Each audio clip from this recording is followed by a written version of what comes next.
Gas তোমরা হয়তো এর আগে দেখেছো যে আমার আইডিটা ব্ল্যাক লিস্ট পড়ে। তো এটার জন্য আমি আবেদন করেছিলাম জানি আমার ব্ল্যাক লিস্টটা ছাইড়া দেয়। তো এইখানে যে আমি মেসেজটা চেক দেবো যে তারা মেসেজে রিপ্লাই কি দিয়েছে।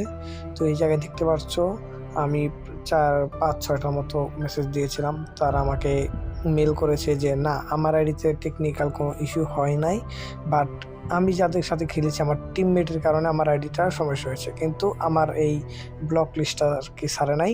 তো এটা কবে ছাড়বো এটা বলে নাই, 2 মাসের জন্য আর কি ফেলেছে। যদি এর আগে ছাড়ে তো তাহলে ভালোই।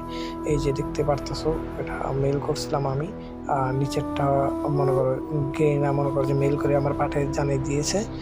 তো আইডি ঠিক না হওয়া পর্যন্ত পুশ কন্টিনিউ থাকবে না, তো জ্ঞান মাস্টার ভিডিও তোমরা পাবা না। জানি না কবে আইডিটা ঠিক হয়। তো সবাই ভালো থাকবেন, আল্লাহ হাফেজ।